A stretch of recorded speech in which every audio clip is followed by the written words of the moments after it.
Assalamu alaikum. Today we will be having a conversation with Professor Farida Khanam on the subject making war in the name of God. تو چلیے انہی سے چرچا کرتے ہیں. السلام علیکم آپا، کیسے ہیں آپ؟ وعلیکم السلام، آپ خیریت سے ہیں؟ جی الحمدللہ. آپا سب سے پہلا سوال میرا اس چیز کو لے کر ہے کہ there is a lot of talk on the phenomena of Islamising non Islam. تو اس کے کیا ریزنز ہیں اور اس کے بارے میں آپ ہم سب کو بتائیں. یہ بہت ہی عجیب بات ہے کہ اسلام کے نام پر ساری جنگیں لڑی جا رہی ہیں. تو انہوں نے ہر چیز کو اسلامائز کر لیا ہے. مطلب قتال، جنگ جو ہے اس کو اسلامائز کر لیا ہے جہاد کا نام دے کر کے. حالانکہ جہاد کے تو معنی صرف اسٹرگل کے ہیں. کسی بھی نوبل کاز کے لیے محنت کرنا، دعویٰ ورک کے لیے محنت کرنا، تو انہوں نے اس کو جہاد کا نام دے دیا ہے. اسی طریقے سے ہر چیز کو انہوں نے اسلامائز کر لیا ہے.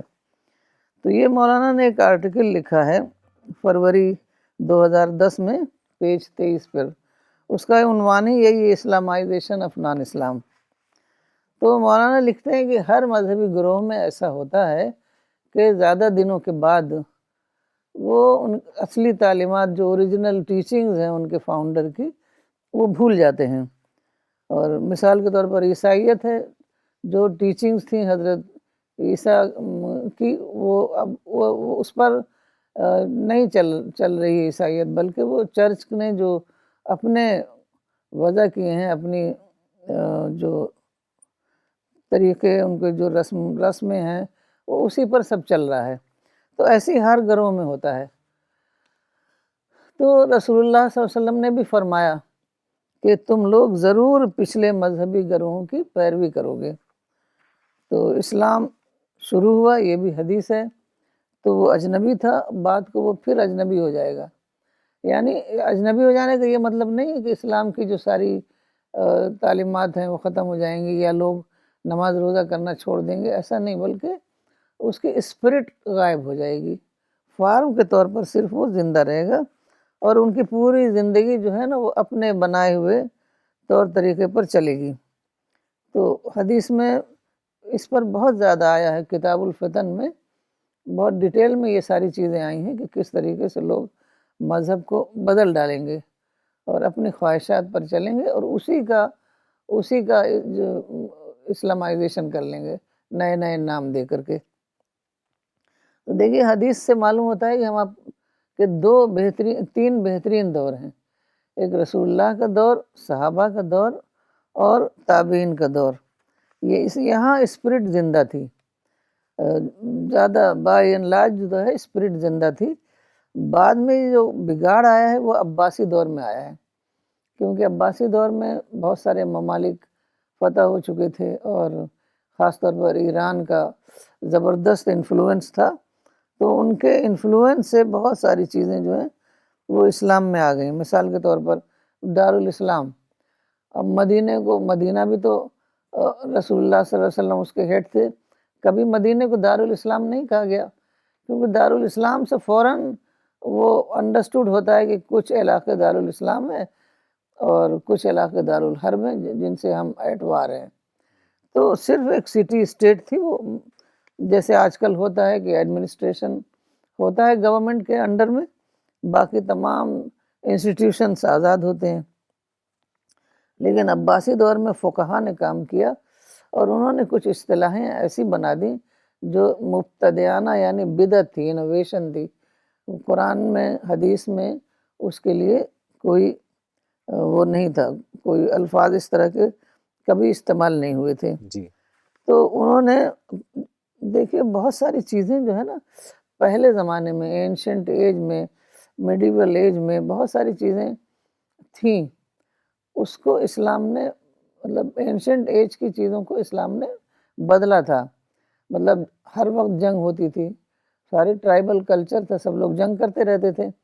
اسلام نے امن کے اصول مقرر کیے، جنگ کو بالکل لمیٹڈ وارفیئر، جبکہ کوئی چارہ نہ ہو، صلح کی ہر کوشش ناکام ہو گئی ہو، تب جنگ کی گئی، وہ بھی بہت ہی تھوڑے سے ٹائم کے لیے.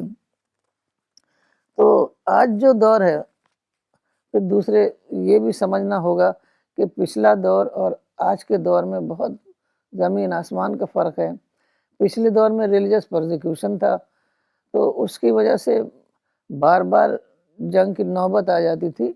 رسول اللہ صلی اللہ علیہ وسلم نے تو ہر موقع پر جنگ کو اوائڈ کیا، لیکن 4 موقع پر جنگ ہوئی ہے، صرف آدھے دن کی، تو وہ لمیٹڈ وارفیئر رسول اللہ صلی اللہ علیہ وسلم نے بتایا، اور باقی جو بھی مواقع تھے اس کو استعمال کیا، اور اسی کی وجہ سے ساری فتوحات ہوئی آپ کے زمانے میں۔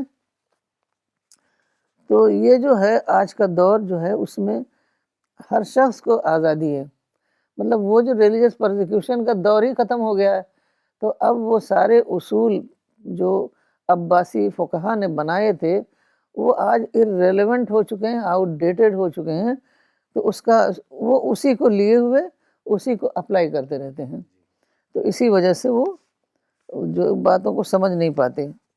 اب دارالاسلام، اب پہلے زمانے میں کیا ہوتا تھا، یہ ڈیموکریسی تو تھی نہیں کہ ہر ایک جو ہے پاور شیئرنگ میں سب کا حصہ ہوتا ہے، ہر آدمی الیکشن میں حصہ لے سکتا ہے، ہر آدمی کو ایکول جسٹس ہے، ہر چیز میں شیئر کرتا ہے۔ وہاں تو ایک بادشاہ بیٹھا رہتا تھا، بس اس کے لوگ ہوتے تھے وہی حکومت چلاتے تھے، تو اس زمانے میں دارالاسلام ایکسیپٹ ہو گیا کیونکہ وہ زمانہ ہی ویسا تھا۔ زمانی انٹرپریٹیشن ہے یہ جو دارالاسلام اور دارالحرب ہے نا، یہ زمانی انٹرپریٹیشن ہے، it has nothing to do with Islam. تو یہ اس بات کو سمجھنا ہوگا، تبھی ہم لوگ باتوں کو کلیئر طریقے سے سمجھ سکیں گے کہ آج ہو کیا رہا ہے، کیوں ساری دنیا میں مسلمان اعتبار ہیں۔ تو یہ جو ہے چونکہ مسلمانوں کے زیر اقتدار جو لینڈز تھے وہ بہت بڑی امپائر قائم ہو چکی تھی، تو اس وقت کی سب سے بڑی امپائر تھی۔ اب وہ سمجھتے ہیں کہ یہ ساری امپائر جو ہماری تھی، تو دارالاسلام کے نظریے کے تحت یہ سب ہماری تھی، اس دوسرے لوگوں نے غاصب ہیں، یوزر پر ہیں، تو ہمیں جنگ کر کے ان کو دوبارہ حاصل کرنا ہے۔ حالانکہ یہ کچھ تھا نہیں، یہ تو زمانے کا تقاضا تھا۔ کبھی الیگزینڈر نے ساری دنیا فتح کر لی، کبھی کسی بہت بڑے بڑے جو بہادر لوگ ہوتے تھے وہ بڑے بڑے علاقے فتح کر لیتے تھے، وہ مائٹ واز رائٹ، جس کے مثل ہے جس کی لاٹھی اس کی بھینس، تو وہ زمانہ ختم ہو گیا۔ اب مسلمانوں کو سمجھنا پڑے گا کہ وہ ایک نئے زمانے میں ہے۔ تو اب نہ سمجھنے کی وجہ سے یہ ہو رہا ہے کہ وہ سمجھتے ہیں کہ ہماری ذمہ داری ہے کہ جہاد بمعنی قتال کر کے وہ ان تمام علاقوں کو ریکور کریں اور اپنا اقتدار قائم کریں۔ وہ خلافہ کا لفظ بھی یہی ہے کہ ہماری خلافت پورے دنیا میں قائم تھی، اور وہ ان کا جو آئیڈیالوگ جو ان کے ہیں وہ یہی کہتے ہیں کہ یہ سارے علاقے ہمیں دوبارہ حاصل کرنے ہیں، اور اسی کے زیر اثر کانسیپٹ نکلا خلیفہ کا کہ ہم خدا کے خلیفہ ہیں۔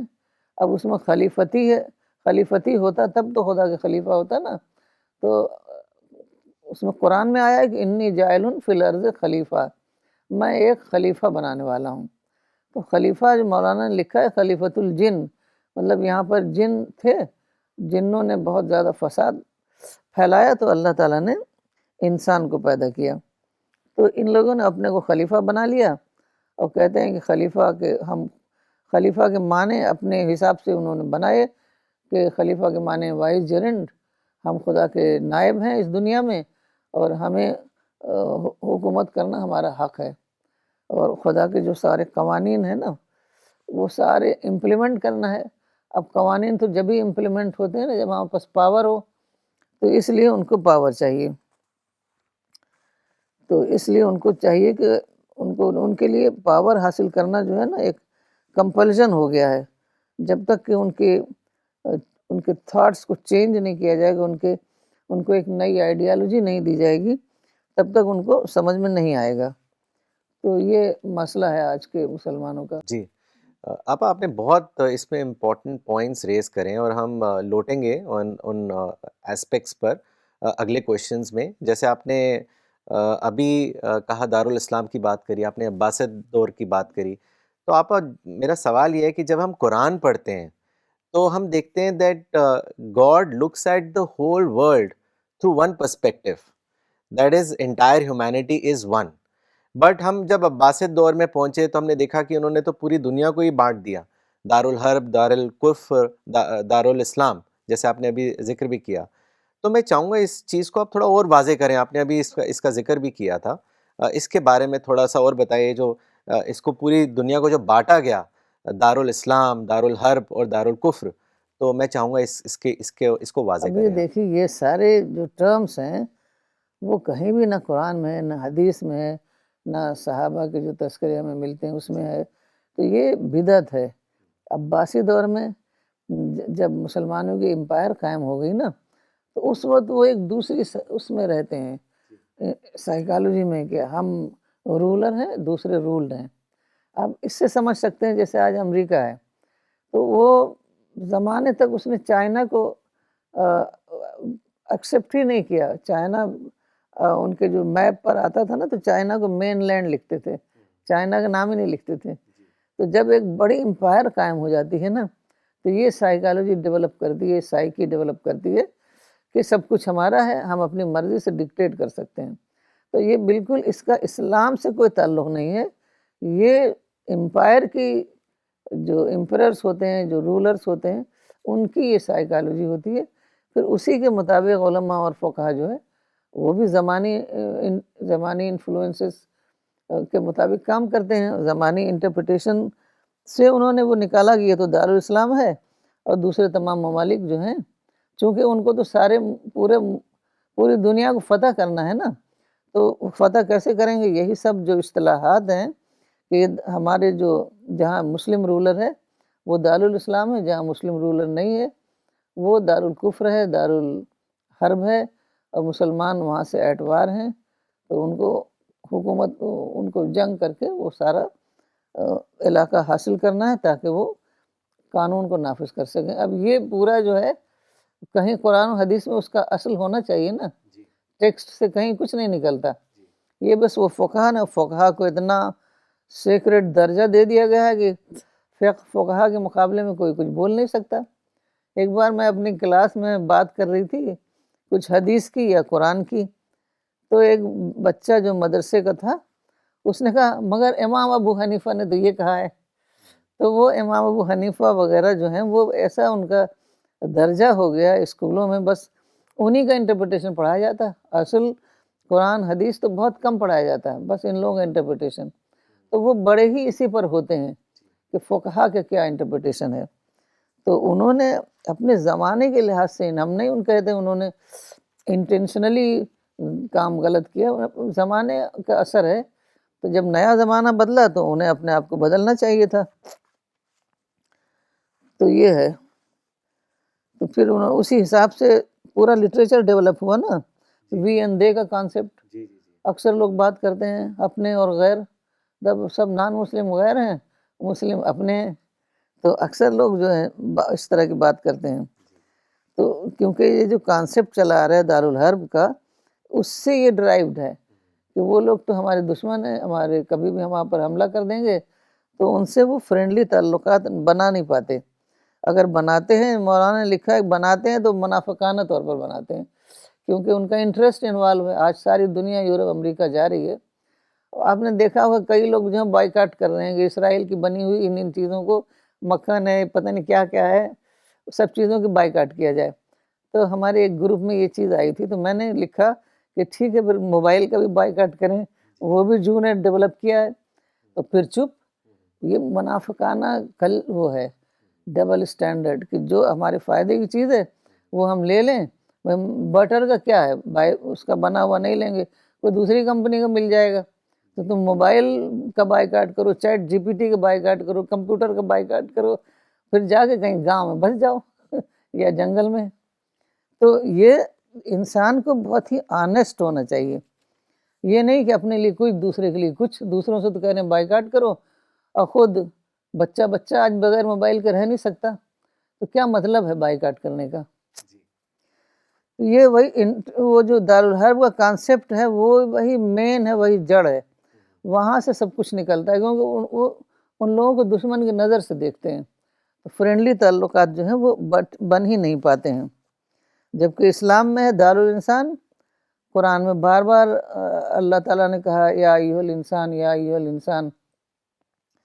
تو کیونکہ ہمارے لیے جیسا کہ مولانا نے بتایا ہے ہم داعی ہیں اور دوسرے نان مسلم ہمارے مدعو ہیں، ان کو ہمیں خدا کا پیغام پہنچانا ہے. یہی ہماری باؤنڈنگ ڈیوٹی ہے یہی. تو اسی کے مطابق ہمیں اپنے تعلقات بنانے ہیں، نہ یہ کہ ہمارا رولر مسلمان ہے کہ نان مسلم ہے، اس سے کوئی مطلب نہیں ہے. تمام انسان برابر ہیں. ہاں اگر صرف ایک ہی ایکسیپشن ہے کہ کوئی حملہ کر دے، اٹیک کر دے، اس وقت لمیٹڈ وارفیئر میں کو انگیج کیا جا سکتا ہے. لیکن جب تک اٹیک نہ ہو، دشمن کے لیے بالکل جنگ نہیں ہے. آج ساری دنیا میں جو جنگ ہو رہی ہے نا، لیکن یہ ہمارے دشمن ہیں. دشمن کے لیے اسلام میں جنگ نہیں ہے، اٹیکر کے لیے ہے، وہ بھی بہت ہی لمیٹڈ شکل میں. جیسے رسول اللہ صلی اللہ علیہ وسلم نے صرف آدھے دن کی ایک جنگ، صرف آدھے دن کی، 4 ہی تو جنگ ہوئی آدھے دن کی. اب یہاں تو 20 سال سے چل رہی ہے، 50 سال سے چل رہی ہے، جنگ ختم ہی نہیں ہوتی. جیسے لگتا ہے کہ جنگ ہی ان کی زندگی کا مقصد ہے، اسی سے جنت ملے گی. تو وہ جنگ ختم ہی نہیں ہوتی. اب حالانکہ وہی ان کو بتانا ہے کہ آج جو ہے وہ زمانہ ختم ہو گیا. آج آزادی کا زمانہ ہے، آج ریلیجس پرزیکیوشن نہیں ہے.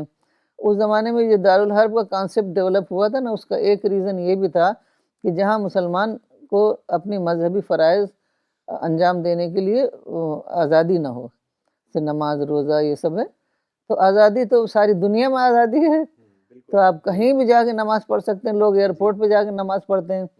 لیکن مسلمان سوچتے نہیں ہیں کہ آخر ایسا کیوں ہے. پہلے تو ایسا نہیں تھا، پہلے تو سچ میں مارے جاتے تھے.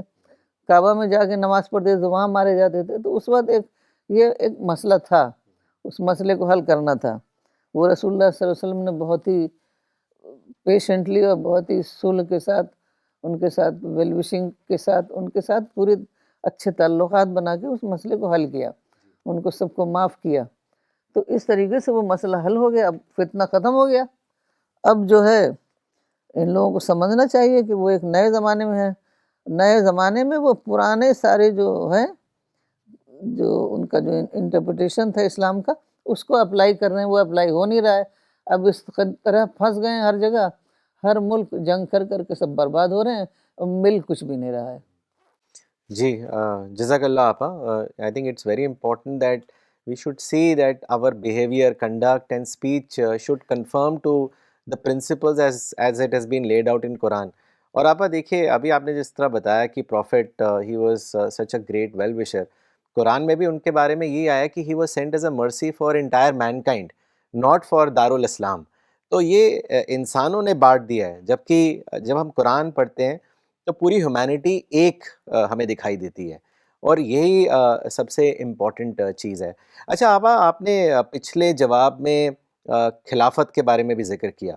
مولانا وحید الدین خان صاحب کو جب ہم پڑھتے ہیں تو انہوں نے بہت اچھا لکھا تھا کہ خلافت is not a worldly or a political authority but it's a moral or a spiritual responsibility and it aligns very well with the broader principles of Islam which talks about compassion, social justice and pursuit of greater good in the humanity. تو میں چاہوں گا کہ اس کو بھی آپ تھوڑے اچھے سے واضح کریں، جو یہ خلافت کانسیپٹ ہے، تاکہ وہ کنفیوژن کے جو بادل ہیں وہ چھٹ جائیں. یہ خلافت، خلیفہ، یہ سارے کانسیپٹ جو ہے نا عباسی زمانے میں ڈیولپ ہوئے. اب اس زمانے میں مسلمس امپائرس ساری دنیا میں رول کر رہے تھے. وہ ڈکٹیٹر، جیسے ڈکٹیٹر ہوتا ہے اپنی مرضی ہر جگہ چلاتا ہے، ویسے انہوں نے بھی چلایا. اور بہت کم لوگ ہوتے ہیں جو اپنے جو وہ موومنٹ چلانے جا رہے ہیں اس کے لیے انہوں نے پورا قرآن پڑھا ہو اور یہ سمجھا ہو کہ قرآن ہمارے لیے کیا، قرآن میں ہمارے لیے کیا گائیڈنس ہے. ایسا لوگ کرتے نہیں ہیں، تو اسی وجہ سے اتنا زیادہ ڈیویٹ ہو جاتے ہیں. تو قرآن میں ہے جیسے انی جاعل فی الارض خلیفہ، اس میں خلیفہ ہے. اب اس کو خلیفتی بنا دیا، میں اپنا خلیفہ بنانے جا رہا ہوں. تو خلیفتی کیسے ہوگا؟ کیونکہ اگر خلیفہ کے معنی ہوتے ہیں سکسیسر، تو کیا انسان خدا کا سکسیسر ہے؟ تو یہ اس میں بعد میں یہ کنفیوژن ہو رہا تھا، تو اب انہوں نے وائس جیرنٹ بنا دیا کہ سکسیسر نہیں، ہم وائس جیرنٹ ہے، خود سے بنا دیا۔ اس میں قرآن حدیث میں کوئی اس کا وہ نہیں ہے، کوئی ٹیکسٹ نہیں آپ کو ملے گا۔ تو مولانا نے لکھا ہے کہ خلیفۃ الجن ہے، کیونکہ جنوں نے جب بہت فساد کیا تو اللہ تعالیٰ نے ایک نئی مخلوق بنائی۔ تو دوسرے مولانا نے لکھا ہے کہ خلیفہ کا مطلب ہے ایک با اختیار آزاد مخلوق، کیونکہ تمام کائنات میں ہر چیز ہے، سورج، چاند، ستارے، جانور، ہر چیز ہے، لیکن کسی کے پاس وہ آزادی نہیں ہے جو اللہ تعالیٰ نے انسان کو دی ہے، کیونکہ انسان اس دنیا میں ٹیسٹ کے لیے آیا ہے، اور اگر ہمارے ہاتھ پاؤں باندھ دیے جائیں تو ہم ٹیسٹ کیسے دیں گے؟ تو اس ٹیسٹ کے پرپس سے اللہ تعالیٰ نے ہمیں آزادی دی ہے، اور اس کا یہی مطلب تھا کہ اس میں با اقتدار کا مفہوم جو ہے نا وہ خلیفہ کے لفظ میں شامل ہو گیا۔ تو اس طریقے خلیفہ خالی مسلمان ہی نہیں ہے، سبھی لوگ خلیفہ ہیں۔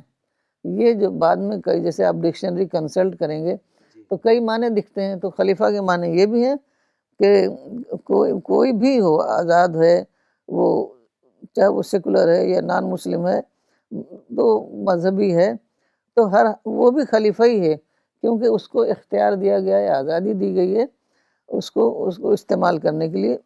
اور سب اللہ تعالیٰ نے بتا دیا ہے کہ تمہیں پاور کو، جو تم کو آزادی دی گئی اس کو مس یوز نہیں کرنا۔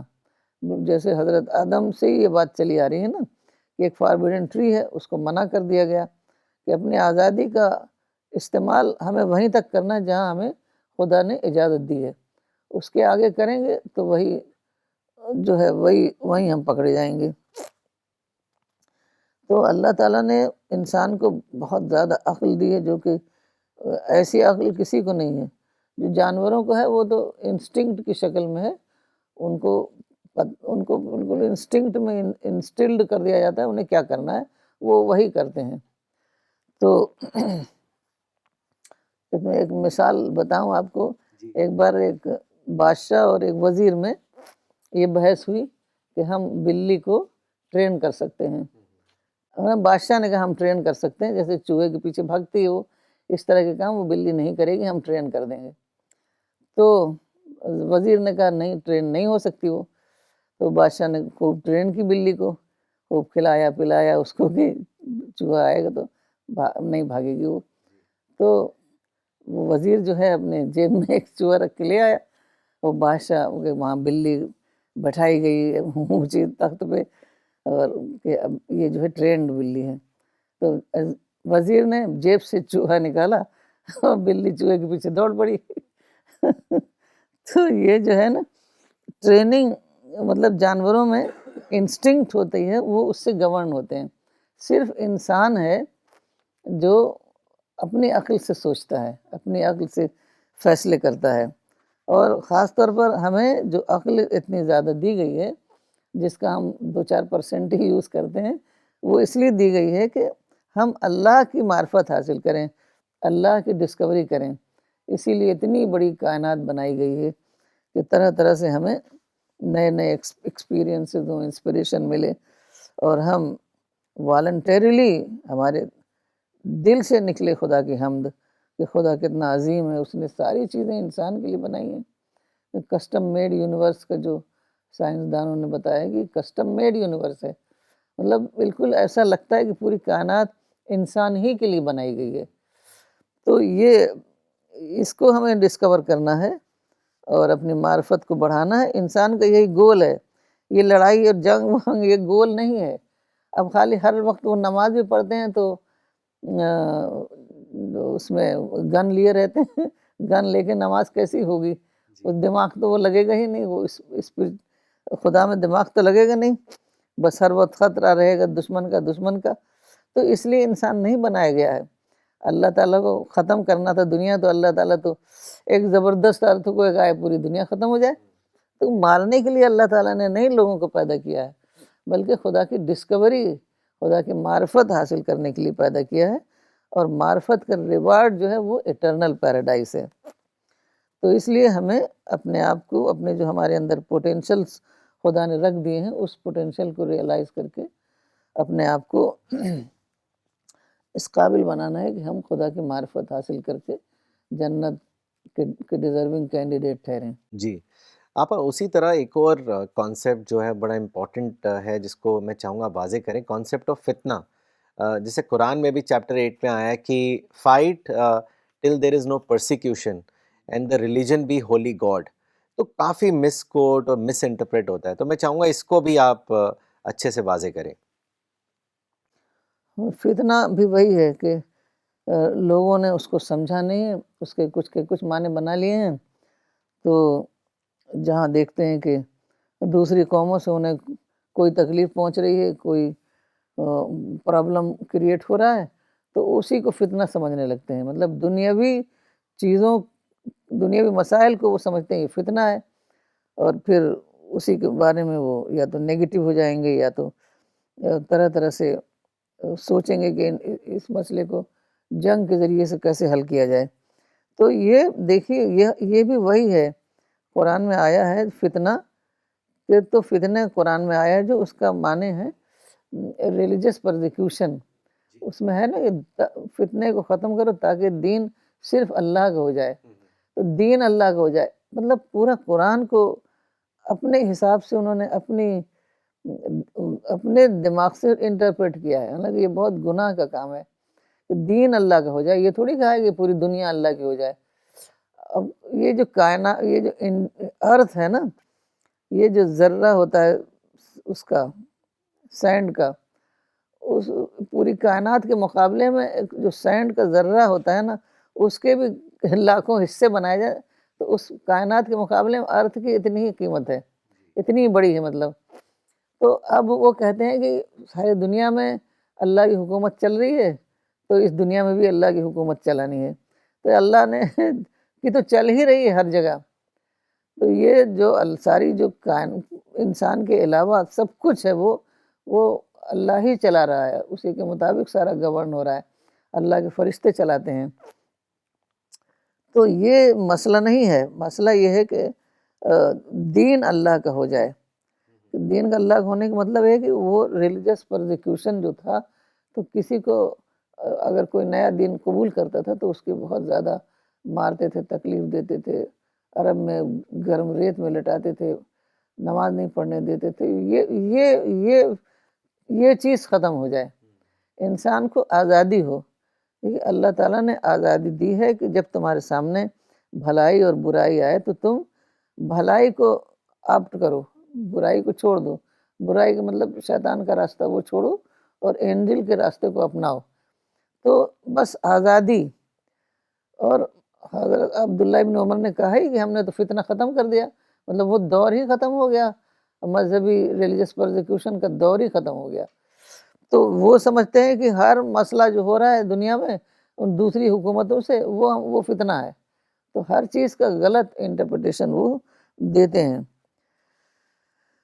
وہ سمجھتے نہیں کہ وہ جو جبری نظام جو تھا، جس کو ہنری پرین نے ایبسلیوٹ امپیریلزم کہا ہے، تو جبری نظام تو ختم ہو گیا جب سیسنیڈ امپائر اور رومن امپائر ختم ہوئی نا، بہت محنت سے، بہت زیادہ سیکریفائسز کے ذریعے سے اس کو ختم کیا گیا، کیونکہ وہی جو ہے اپنے جو جبری نظام کے تحت وہی فتنہ پیدا کیے ہوئے تھے، کیونکہ وہ اس زمانے میں ایک تو اسٹیٹ ریلیجن ہوتا تھا، کوئی دوسرا مذہب اختیار کرنے کی اجازت نہیں تھی، کوئی کرتا تو اس کو مروا دیتے تھے۔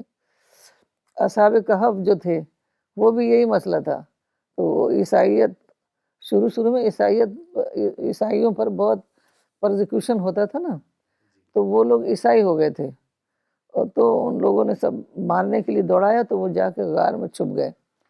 تو یہ ہوتا تھا، یہ اس فینامنا کو ختم کرنا تھا کہ انسان آزاد ہے، اپنی مرضی سے سچائی کو ایکسیپٹ کرے یا نہ کرے، اس کی مرضی ہے، تو کوئی بھی اس میں لا اکراہ فی الدین، کوئی زور زبردستی نہیں ہے۔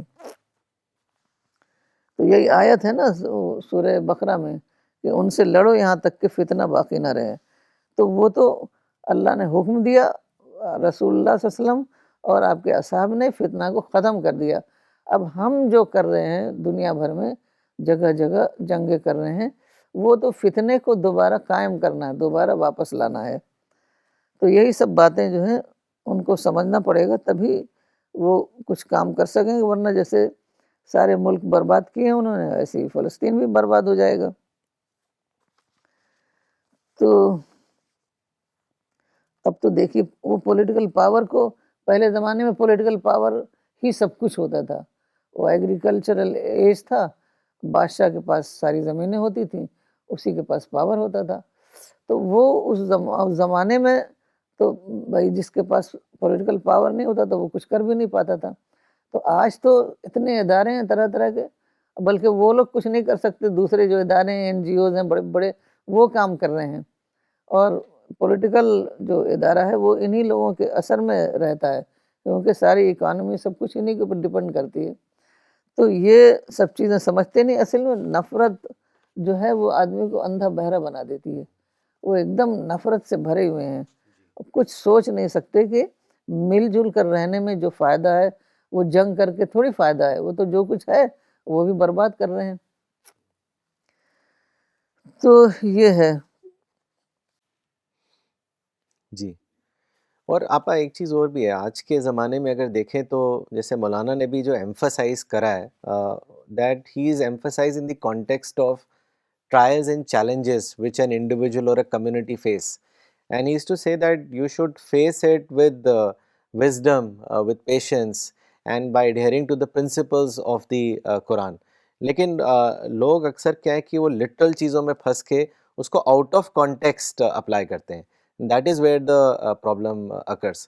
تو آپا اسی لیے میرا اگلا سوال بھی یہی ہے، آپ نے وار کا بھی ابھی پیچھے ذکر کیا، کیونکہ اکثر ہم یہ دیکھتے ہیں کہ فوراً جو ہے بات چیت پہنچ جاتی ہے کہ we should declare war against the non Muslims, جبکہ اگر ہم اسلام میں دیکھیں تو peace is a rule and war is an exception. مولانا وحید الدین خان صاحب نے بہت لکھا ہے اس پر، and he used to say that even in the case of defensive war one has to see the result, forget about the aggressive war that we talk about.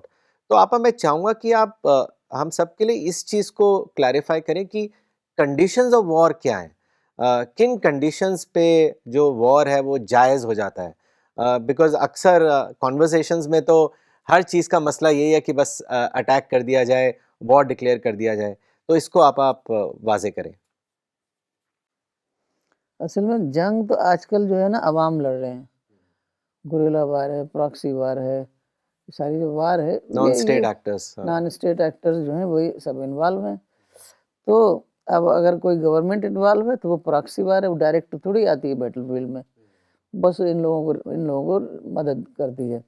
تو وار تو بالکل ٹوٹل سینس میں غلط ہے، کیونکہ زمانہ بدل گیا ہے، اب یہ وار کا زمانہ ہی نہیں ہے، جس نے جو بھی وار کر رہا ہے، اب روس اور یوکرین کا وار دیکھیے، کوئی مسئلے کا کوئی حل نہیں، کیونکہ اسلام میں ایک بہت بڑی چیز ہے کہ ہمارے ایکشنز جو ہیں وہ ریزلٹ اورینٹڈ ہونا چاہیے، نہیں جنگ فار دا سیک آف جنگ نہیں، اس میں کچھ اس کا اچھا رزلٹ آنا چاہیے، اچھا رزلٹ آ نہیں رہا ہے تو پھر اس کو چھوڑ دیں، دوسرے فیلڈ میں کام کریں۔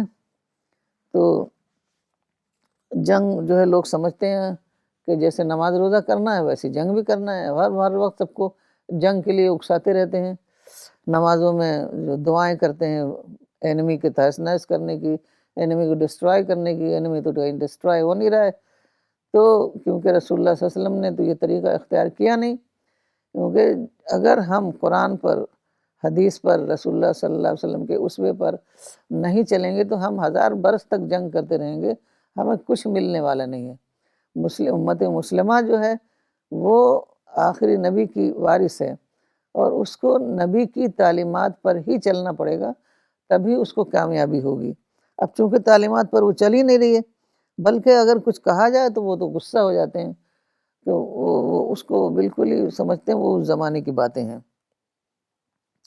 تو جنگ سب سے پہلی شرط یہ ہے کہ ایک قائم شدہ اسٹیبلشڈ گورنمنٹ جو ہے وہ اعلان کرتی ہے جنگ کا، عوام تو صرف اتنا انوالو ہوتے ہیں کہ اگر وہ بلاتی ہے والنٹیئرس کو تو ایز والنٹیئرس وہ گورنمنٹ کے انڈر کام کر سکتے ہیں، کیونکہ بخاری میں بھی ہے، حکمراں ڈھال ہے، قتال اس کی ماتحتی میں کیا جاتا ہے۔ تو اس کے مطابق، قرآن کے مطابق، حدیث کے مطابق، قرآن میں ہے کہ اگر تمہارے کسی سے عہد ہوا ہے اور اس نے عہد کو توڑ دیا ہے تو تم پہلے عہد ختم کرو پھر جنگ میں جاؤ۔ اگر وہ تمہارے اوپر اٹیک کر رہا ہے، بار بار اگر وہ تمہارے اوپر اٹیک کر رہا ہے تب تم جنگ میں جا سکتے ہو، لیکن بہتر یہی ہے کہ صلح کا طریقہ اختیار کیا جائے۔ اور دوسرے، آج کل کی جنگ تو بالکل ٹوٹل سینس میں حرام ہے، کیونکہ آج کل کی جنگ میں سارے انوسنٹ لوگ مارے جاتے ہیں، ساری ہوا خراب ہوتی ہے، پانی خراب ہوتا ہے، پورا ماحول خراب ہو جاتا ہے۔ چند لوگ جنگ کر رہے ہیں اور باقی تمام دوسرے لوگ سفر کر رہے ہیں۔ تو باقاعدہ قرآن میں ہے تم ان لوگوں کے ساتھ جنگ نہ کرو جنہوں نے تمہارے ساتھ جنگ نہیں کی۔ اب جنگ میں تو پہل مسلمان ہی کر رہے ہیں، تو اس لیے وہی رسپانسبل ہیں کہ جنگ کو ختم کریں۔ تو یہ جو ہے کمبیٹنٹس اور نان کمبیٹنٹس کا فرق اسلام میں بہت کلیئر ہے کہ ہم نان کمبیٹنٹس کو مار نہیں سکتے، اور سارے ہی نان کمبیٹنٹس مر رہے ہیں، مگر وہ لوگ قرآن کو اس لیے نہیں پڑھتے کہ ان کے جو تحریک اٹھائے ہوئے ہیں اس میں ان کیا رہنمائی ہے۔ قرآن تو صرف ایک تلاوت کی کتاب ہے، چاہے وہ عرب ہو نان عرب ہو، وہ وہی تلاوت کی کتاب ہی اس کو سمجھتا ہے، اس لیے ان لوگوں کو کوئی رہنمائی نہیں مل رہی ہے۔ قرآن میں باقاعدہ کلیئرلی مینشنڈ ہے کہ دشمن جو ہے اس کے لیے جنگ نہیں ہے، صرف اٹیکر کے لیے جنگ ہے۔ دشمن کو تو کہا گیا ہے کہ پرامن کوشش کے ذریعے اس کو اپنا دوست بناؤ، اور اتنی ہزاروں مثالیں ہیں کہ پرامن کوشش کے ذریعے سے دشمن دوست بن گیا۔ ابھی ڈاکٹر اسلم نے بتایا کہ کوئی سوامی جی کو انہوں نے قرآن کی ایک کاپی دیا، سوامی جی نے قرآن پڑھا، وہ اتنا ان کو اچھا لگا، تو کہنے لگے کہ قرآن پڑھنے کی وجہ سے ہم آپ سے محبت کرنے لگے۔ اب انہوں نے کہا ہمیں اور قرآن دیجیے، ان کا پروگرام ہو رہا ہے بڑا، کہنے ہم سب کو قرآن دیں گے۔ تو یہ طریقہ ہے، دلوں کو فتح کیا جاتا ہے، ان کی باڈی کو نہیں ختم کیا جاتا۔ تو یہ سب سے بڑی فتح یہی ہے کہ آپ لوگوں کو اپنا ویل وشر بنا لیں، اپنا دوست بنا لیں۔ تو بخاری میں ایک دوسری حدیث ہے، تم دشمن سے مد بھیڑ کی تمنا نہ کرو بلکہ تم اللہ سے امن کی دعا مانگو۔ تو امن جو ہے وہی آپ نے ابھی کہا نا کہ امن جو ہے وہ رول ہے اور جنگ جو ہے ایکسیپشن ہے، اور اب تو وہ ایکسیپشن بھی ختم ہو گیا ہے، اب تو جنگ کا زمانہ ہی ختم ہو گیا۔ جب سے یہ نئے نئے ویپنس آف ماس ڈسٹرکشن آئے تو جنگ کا زمانہ ہی ختم ہوگا، سارے انوسنٹ لوگ مارے جاتے ہیں، اور بلکہ جو بیٹل فیلڈ میں ہے وہ تو بچا لیتا ہے اپنے آپ کو، صرف انوسنٹ لوگ مارے جاتے ہیں۔ تو جنگ کا تو کوئی آپشن ہی نہیں رہ گیا ہے۔ اور تیسری بات یہ ہے کہ مسلمانوں کو یہ بھی سمجھنا چاہیے کہ سیاسی اقتدار اس طرح نہیں ملتا جنگ کر کے، بلکہ سیاسی اقتدار اللہ تعالیٰ کے ہاتھ میں ہے، یہ بھی ایک ٹیسٹ کا پیپر ہے۔ اب اللہ تعالیٰ کسی قوم کو چنتا ہے، اس کو اقتدار دیتا ہے تاکہ اس کا ٹیسٹ لیا جائے۔ تو یہ ہے سورہ آل عمران میں، اقتدار کا مالک اللہ ہے، وہی جس کو چاہتا ہے اس کو دیتا ہے۔ تو اب آپ سوچئے کہ رسول اللہ صلی اللہ علیہ وسلم جن کے ساتھ فرشتے تھے، جنگ بدر میں 1000 فرشتے اترے تھے، وہ جنگ کے ذریعے سے نہیں اپنے مسائل کو حل کر سکے تو عام آدمی کیسے حل کر لے گا؟ تو آپ نے اسی وجہ سے آپ نے صلح کی، تو جو ہے صلح کے ذریعے سے سب آپ جانتے ہیں کتنا زبردست فائدہ ہوا، سارے ماحول میں نارمل سی آئی، اور انٹریکشن کے ذریعے سے اسلام کا پیغام لوگوں تک پہنچنے لگا۔ تو صلح کرتے ہیں، لوگ کیا سمجھ رہے ہیں کہ صلح کریں گے تو ہم دبیں گے نہیں، ہم یہ کوورڈس میں شمار ہوگا، ہم کیوں کسی سے دبیں، ہم تو مسلمان اپنے کو تھوڑا سپیریئر سمجھتے ہی ہے، تو وہ دبے کیسے؟ تو اس وجہ سے حالانکہ دبنے میں ہی ترقی ہے۔ رسول اللہ صلی اللہ علیہ وسلم نے جو صلح حدیبیہ کیا تو تمام صحابہ پریشان ہو گئے تھے کہ ہم اتنا کیوں دب رہے ہیں، اور دیکھیے جیسے صلح حدیبیہ ہوئی ویسی وہ قرآن کی آیت اتری، انا فتحنا لک فتحا مبینا، ہم نے آج تم کو بہت بڑی فتح دے دی۔ اب اس وقت اصحاب کی سمجھ میں نہیں آیا ہوگا کہ کیسی فتح دے دی، ہم تو دب کے ان کے تمام شرائط کو مان کر کے ہم نے صلح کی ہے۔ تو اصل میں صلح جو ہوتی ہے نا، بائی ٹائم جس کو کہتے ہیں، ٹائم کو ہمیں ٹائم مل جاتا ہے، پھر جو اپرچونٹیز ہیں اس کو ہم اویل کر کے ہم جو ہے اپنا مقصد حاصل کر لیتے ہیں، اور بڑے پیمانے پہ مقصد حاصل ہو جاتا ہے۔ اب رسول اللہ صلی اللہ علیہ وسلم نے جو صلح کیا، اس کے ذریعے سے مکہ فتح ہو گیا۔ صلح سے فتح ہوتا ہے، پیار محبت سے کام ہوتا ہے، جنگ سے اور نفرت کرنے سے تو آدمی اور دوریاں بڑھتی ہیں۔ تو ہمیں کنفرنٹیشن کو اوائڈ کرنا ہے اور اپرچونٹیز کو اویل کرنا ہے۔ تو یہی جو ہے اسلام ہے، یہی رسول اللہ صلی اللہ علیہ وسلم کا اسوہ ہے۔ جی، جزاک اللہ آپا، بہت اچھے سے آپ نے واضح کیا اس سوال کو۔ اگلا سوال لینے سے پہلے کچھ کامنٹس پڑھنا چاہوں گا، کافی لوگ آپ کے اس پروگرام کو پسند کر رہے ہیں۔ مس فریدہ کامران نے پاکستان سے لکھا ہے، well and logically explained as always, very informative and educative, جزاک اللہ۔ پروفیسر نجمہ صدیقی نے دبئی سے لکھا ہے، very nice and meaningful explanation is going on about war in Islam. May Allah help everyone to understand the real concept of war and peace in Islam. Wasif Iqbal صاحب نے پاکستان پنجاب سے لکھا ہے، absolutely true understanding of Islam. Calcutta سے team نے لکھا ہے، آپا you have reiterated the truth very clearly leaving no ambiguity just like Maulana. May angels witness and record it. Shad Hussain صاحب نے شری نگر سے لکھا ہے، it is very pleasant that Maulana صاحب's legacy is carried forward. The misinterpretations which are dangerous in current scenario are dissipated. Islam as it is portrayed. May Almighty God help us in this mission. آپا یہ ایک سوال mister Vikrant Dagar نے بھیجا ہے دلی سے. انہوں نے لکھا ہے، آپا کچھ حدیث کی بکس پہ آتا ہے کہ جب رسول اللہ جب کسی گروپ کو قبیلوں کی طرف دعوت کے لیے بھیجتے تو فرماتے تھے کہ پہلے 3 بار ان کو اسلام کی دعوت دینا، اور اگر وہ اس کو قبول نہ کریں تو پھر وار میں انگیج ہونا. تو میں چاہوں گا کہ اس کو تھوڑا سا آپ ایکسپلین کر دیں. اصل میں وار میں تو انگیج، آپ جانتے ہیں اتنے سارے سرایا جاتے تھے تو وار کہاں ہوتی تھی. مطلب اس وقت اس زمانے میں ہر آدمی کچھ نہ کچھ ہتھیار لے کر چلتا تھا، لاٹھی لے کے چلتا تھا، کیونکہ اس زمانے میں پولیس فوج نہیں ہوتی تھی. تو یہ ہر وقت خطرہ ہوتا تھا. اب فرض کریے لاٹھی لیے اب آ رہے ہیں کئی سو لوگ، ہم سمجھیں گے ہمارے پر حملہ کرنے آ رہے ہیں. تو جب یہ لوگ جاتے تھے اسلام کا پیغام ان کو دیتے تھے تو پھر وہ بہت سارے لوگ اس میں سے پیغام مان لیتے تھے. وہ بات وہیں کا وہیں ٹل جاتی تھی، ختم ہو جاتی تھی. کبھی بھی ایسی لڑائی نہیں ہوئی. جو سرایا ہوتے ہیں نا، جس کو ریکنساں پارٹی کہتے ہیں، تو یہ جاتے تھے تو اس کو لوگوں نے نہ سمجھنے کی وجہ سے، کیونکہ کبھی کبھی ایسا ہو جاتا تھا، وہ زمانی حالات تھے. وہ عرب جو تھے خاص طور پر بدو لوگ، وہ باتوں کو جلدی سے سمجھتے نہیں تھے. بالکل جیسے دیہات ہوتا ہے نا، دیہات کے لوگوں کو بات کئی بار بتانی پڑتی ہے، سب فوراً نہیں سمجھ لیتے. تو ویسے بدو تھے، اپنے ایک الگ ٹینٹ میں رہتے تھے، دنیا سے ان کا انٹریکشن نہیں تھا. تو اب لاٹھی لے کر آ گئے تو اب مسلمان بھی لڑنا شروع کر دیں ان سے. تو وہ رسول اللہ صلی اللہ علیہ وسلم نے منع کیا کہ پہلے ان کو پیغام دو تو پتہ چل جائے گا کہ کیا ان کی نیت لڑنے کی ہے یا بات چیت کرنے آ رہے ہیں. تو یہ تھا فرسٹ پارٹ. کیا تھا کہ اگر وہ گروپس کو بھیجتے تھے قبیلوں کی طرف تو وہ کہتے تھے کہ پہلے 3 بار ان کو دعوت دیں آپ، اور اگر وہ رسپونڈ نہیں کرتے تب پھر آپ وار میں انگیج کریں. ہاں، تو یہ کنڈیشنل ہے کہ اگر وہ ان کی طرف سے اٹیک ہو. کئی بار مائنر اٹیکس ہوئے ہیں، جس کو کہتے ہیں مائنر اسکرمش نا.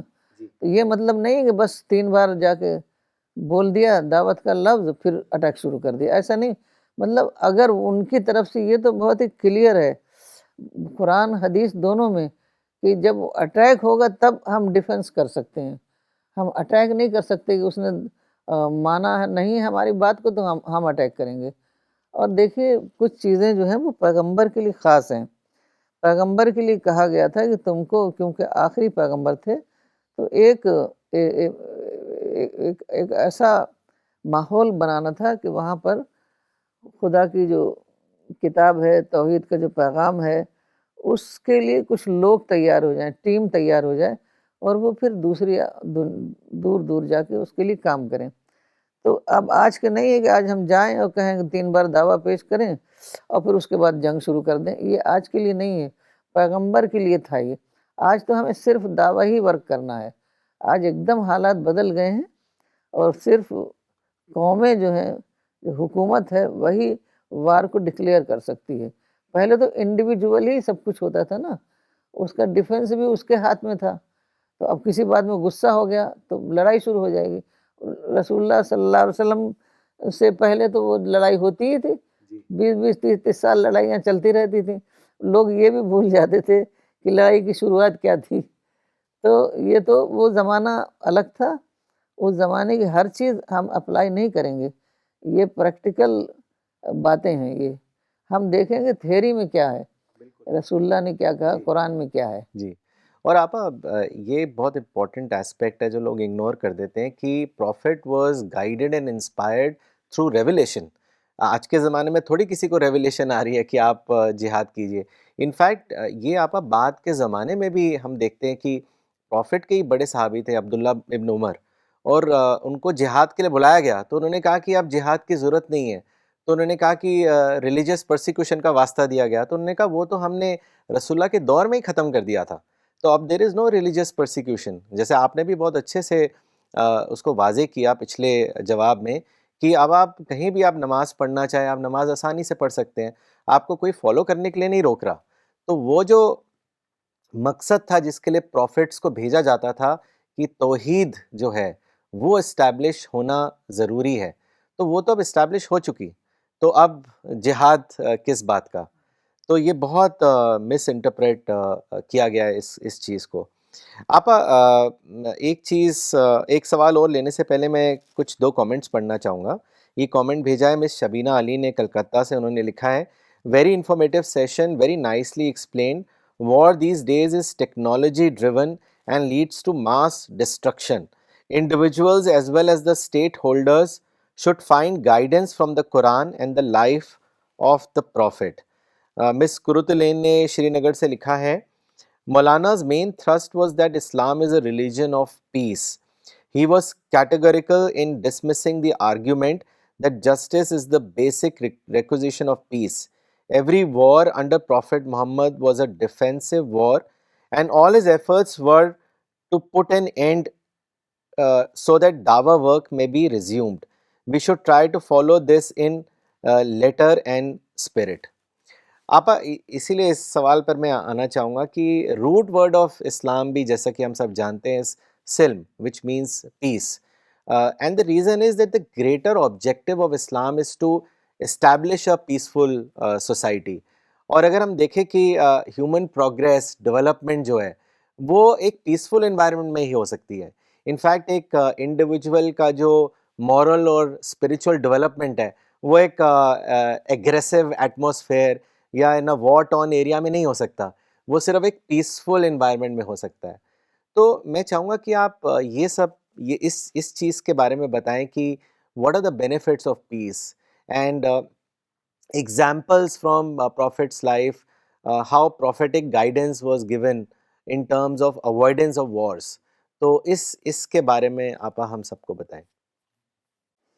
دیکھیے دنیا کی جو آج ساری ترقیاں ہیں وہ پیس ہی کی وجہ سے ہیں۔ پیسفل ورلڈ ایک کریٹ ہوئی نئے زمانے میں، وہ سارے جو ہیں اصول، وہ ٹرائبل کلچر والے ختم ہوئے۔ جب تک جب جنگیں ہو رہی تھیں، ہر وقت لوگ جنگ کر رہے تھے، اس وقت کہاں کوئی ترقی ہوئی تھی۔ تو یہ پیس جو ہے بالکل ضروری ہے دنیا کے کاموں کے لیے بھی۔ تمام کنسٹرکٹیو ایکٹیویٹیز جو ہیں وہ پیس سے ہی قائم ہو سکتی ہیں، اور آخرت کے لیے بھی، کیونکہ پیس نہیں ہوگا تو ہم خدا کی جو ہمیں معرفت حاصل کرنے کے لیے اس میں بہت کرنا پڑتا ہے، بہت کچھ تھنکنگ بھی کرنی پڑتی ہے اور عبادت بھی کرنی ہوتی ہے، ایک دوسرے لوگوں کو خدا کا پیغام پہنچانا ہوتا ہے۔ تو جب پیسفل نہیں رہے گا تو پھر ہم کوئی بھی کام نہیں کر سکتے، خوف میں، ڈر میں۔ بلکہ اللہ تعالیٰ نے کہا ہے قرآن میں کہ ہم نے خوف کی حالت کو امن کی حالت سے بدل دیا۔ اب اللہ نے تو بدل دیا تھا، اب لوگوں نے امن کی حالت کو دوبارہ خوف کی حالت میں بدل رہے ہیں۔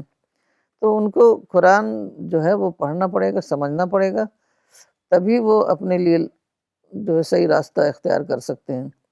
اور رسول اللہ صلی اللہ علیہ وسلم کی زندگی میں تو ہر چیز کے لیے مثالیں موجود ہیں۔ ہمیں کہیں نہیں جانا ہے، اگر ہم نے ایک کتاب قاعدے کی سیریسلی پڑھ لی رسول اللہ صلی اللہ علیہ وسلم کے اوپر، تو وہی ہمارے لیے کافی ہو جائے گا، کیونکہ رسول اللہ ہر موقع پر امن ہی کے طریقوں کو اپناتے تھے۔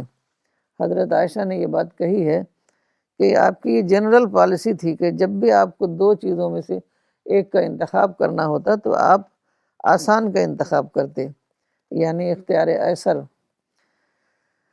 تو اسی لیے انہوں نے صلح کیا۔ صلح بھی اختیار ایسر ہے، جنگ اختیار آثر ہے، عین سے آثر۔ تو جنگ اور وائلنس یہ سب جو ہے آپشن جو ہے ہمارے لیے نہیں ہے، کیونکہ رسول اللہ صلی اللہ علیہ وسلم کا یہ طریقہ نہیں ہے۔ اور جو باقاعدہ ایک حدیث سے لوگ ڈرتے نہیں ہیں کہ جو میرے طریقے پر نہیں چلا، جس نے میرے طریقے کو چھوڑ دیا، وہ میرا امتی نہیں ہے۔ پھر اس وقت کیا حال ہوگا جب رسول اللہ صلی اللہ علیہ وسلم کہہ دیں گے کہ یہ تو ہمارا ہے ہی نہیں، اس نے تو ہمارے کسی حکم کو مانا ہی نہیں۔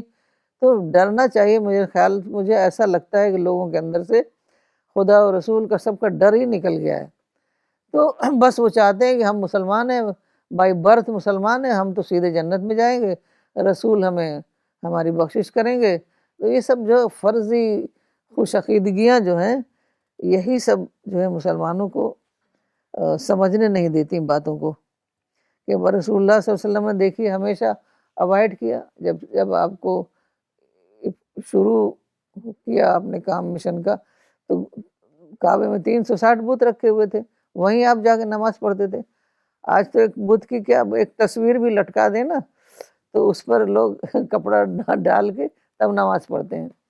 تو رسول اللہ کیسے نماز پڑھتے تھے؟ تو رسول اللہ نے ہر وقت ہر چیز سے اوائڈ کیا، اس لیے تاکہ جو نارمل ایٹماسفیئر ہے وہ بھنگ نہ ہونے پائے، اس میں کوئی ڈسٹربنس نہ ہونے پائے، کیونکہ ان کو خدا کا پیغام سب کو پہنچانا تھا۔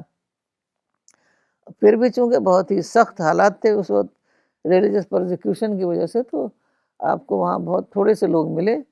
اس کے بعد جب آپ نے دیکھا کہ یہ لوگ بالکل مارنے کے در پہ ہو گئے ہیں، تب اللہ کے حکم سے آپ نے ہجرت کر لی۔ تو یہ بھی ایک اصول ہے کہ میدان کار بدل دینا۔ اگر ایک جگہ کام نہیں ہو رہا ہے تو دوسری جگہ چلے جانا، دنیا بہت بڑی ہے۔ اسی طرح غزوہ خندق میں آپ جانتے ہیں کہ 12,000 کی فوج تھی، تو آپ نے بہت سارے اصحاب نے مل کر کے بڑی سی پوری طرف سائیڈ میں، ایک طرف تو جنگل تھا، پہاڑ تھا، اور ایک ہی طرف کھلا ہوا تھا بارڈر، تو وہاں پوری خندق کھود دی۔ تو وہ بفر کا کام کیا اس نے۔ تو دوسرے کہ آپ نے سلمان فارسی کے مشورے سے کیا، انہوں نے کہا کہ ایران میں اگر لوگ جنگ نہیں چاہتے ہیں رولرز، تو ایسا کرتے ہیں۔ ہمارے لوگ مشورہ بھی نہیں کرتے، اب مشورہ کریں تو 10 بات سامنے آتی ہے، اس میں سے جو بات صحیح لگے وہ آدمی اس کو اختیار کر لے۔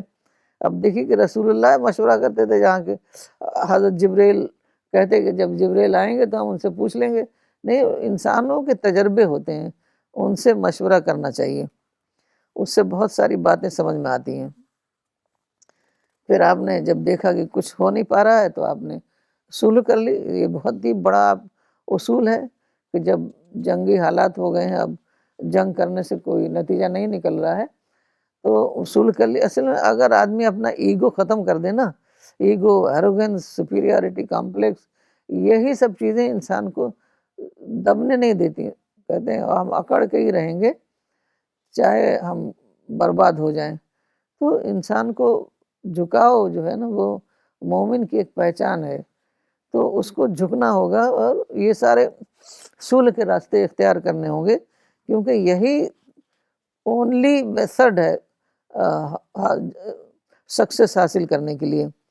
جب فتح مکہ ہوا، اتنے خراب وہ لوگ تھے، کیا کیا ظلم نہیں کیا، اور آپ نے سب کو معاف ہی نہیں کیا، سب کے لیے دعائیں کیا۔ رات بھر سب صحابہ اور آپ نے ان سب کے لیے دعائیں کی، پھر ان کو سب کو معاف کر دیا۔ تو کیونکہ وہاں ایگو تھا ہی نہیں، وہاں تو مشن تھا، مشن کے جو تقاضے تھے اس کے مطابق آپ کام کرتے تھے۔ تقاضا یہی تھا کہ ان سب لوگوں کے دلوں کو جیتو، سر قلم کرنے کے بجائے ان کے دلوں کو جیتو۔ تو جب تک اپنی انا کو ختم نہیں کریں گے نا تب تک جنگ بھی ختم نہیں ہوگی۔ تو اور دوسرے وہ یہی نہیں جانتے کہ کریشن پلان کیا ہے۔ کریشن پلان جنگ کرنا تھوڑی تھا، کریشن پلان اب قرآن میں آیا ہے، ہم نے جن و انس کو پیدا کیا کہ ہماری معرفت ہم حاصل کریں، ہماری عبادت کریں، ہماری معرفت حاصل کریں۔ تو ہماری زندگی کا مقصد ہے اللہ کی عبادت، اللہ سے محبت، اللہ سے خوف، یہ ہے۔ اگر ہم جنگ ہوتی رہے گی تو ہم تو کچھ بھی نہیں کام کر پائیں گے۔ تو جنگ کو ہر حالت میں اوائڈ کرنا ہے، اور ہمیں ہر وہ کام کرنا ہے جو ہمیں بتایا گیا ہے رسول اللہ صلی اللہ علیہ وسلم کی زندگی میں۔ تو اسی طریقے سے اگر ہم کام کریں گے تبھی ہمارے مسائل حل ہوں گے۔ ایک بہت ہی عجیب آیت ہے سورہ مائدہ میں نمبر 3 کہ وہ ڈر کا، خوف کا وہ زمانہ ختم ہو گیا۔ اللہ تعالیٰ خود فرما رہے ہیں آج انکار کرنے والے لوگ مایوس ہو گئے ہیں، بس تم ان سے نہ ڈرو، تم صرف مجھ سے ڈرو، آج میں نے تم پر اپنی نعمت پوری کر دی۔ اب اللہ کہہ رہا ہے کہ ہم نے نعمت پوری کر دی، مجھ سے ڈرو، لوگوں سے مت ڈرو، لیکن لوگوں سے سب ڈر رہے ہیں، خدا سے کوئی نہیں ڈر رہا ہے۔ تو اسی وجہ سے یہ اللہ تعالیٰ کی جو بلیسنگز ان کے اوپر آ نہیں رہی، کیونکہ وہ اللہ کی باتوں کو ان کو سمجھنا ہی نہیں ہے، ان کو تو قرآن کی صرف تلاوت کرنی ہے۔ تو دوسرے یہ کہ یہ بھی نہیں سمجھتے ہیں کہ اقتدار جو ہے وہ اللہ کے ہاتھ میں ہے، اللہ جس کو چاہتا ہے، جس قوم کو سلیکٹ کرتا ہے۔ اسی لیے دیکھیے اب کبھی بھی ایسا نہیں ہوا ہے کہ ایک ہی قوم کے پاس اس کو اقتدار چلا ہے، وہ ڈی جنریشن کا اصول ہوتا ہے، پھر وہ ڈی جنریٹڈ لاٹ ہو جاتے ہیں، پھر ایک نئی قوم کو اللہ تعالیٰ اٹھاتے ہیں۔ تو نئی قوم کام بھی زیادہ کرتی ہے، اور دوسرے ہے کہ اس کا اسی میں ٹیسٹ بھی ہوتا ہے۔ تو ایک اور سورہ النور میں ہے آیت 55، اللہ نے وعدہ فرمایا ہے ان سے جو ایمان لائیں اور نیک عمل کریں، وہ ان کو زمین میں اقتدار دے گا، اور ان کے لیے ان کے دین کو جمع دے گا، اور ان کی خوف کی حالت کو امن سے بدل دے گا۔ تو ایمان لائیں اور نیک عمل کریں۔ تو دیکھیں یہ ہے کرائیٹیرین کہ ہمیں کامیابی کیسے ملے گی، اللہ کی نعمتیں ہمیں کیسے ملیں گی، اللہ کی مدد ہمیں کیسے ملے گی۔ لیکن کسی کو اتنا وہ نہیں ہے، وہ بس اپنے لیڈروں کے ایموشنل جو تقریریں ہوتی ہیں بس وہی سنتے ہیں، اسی سے اپنا دین بناتے ہیں۔ یہ ان کا اپنا سیلف میڈ دین ہے، اس کا کوئی تعلق قرآن حدیث سے نہیں ہو۔ اگر قرآن وہ صرف نام لیتے ہیں، وہ قرآن پر چلتے نہیں، اس کی گائیڈنس کو فالو نہیں کرتے ہیں۔ جی آپ دو کامنٹ پڑھنا چاہوں گا۔ یہ پہلا کامنٹ بھیجا ہے مولانا فیاض الدین عمری صاحب نے گلبرگہ سے۔ انہوں نے لکھا ہے کہ ریلی مولانا وحید الدین خان صاحب was rightly guided as he gave interpretation of Islam as a peaceful interpretation, and segregation of land into Kafiristan and Muslimistan was wrong and an ideological blunder done by the ulemas. Doctor Aslam Khan صاحب نے سہارنپور سے لکھا ہے today Muslims of the entire world are busy in snatching the authority with the use of violence from those who have it. This is the reason why God has deprived them of his blessings. Really, you have described very nicely today in the lecture as peace is the best medium of spirituality and development of this world. آپا تو آج آپ نے جس طریقے سے سوالوں کا جواب دیا تو اس سے بڑا کلیئر ہے کہ Islam is a religion of peace, but what we have seen that presently Muslims are engaged in violence and in war in various parts of the world, and there doesn't seem to be any solution.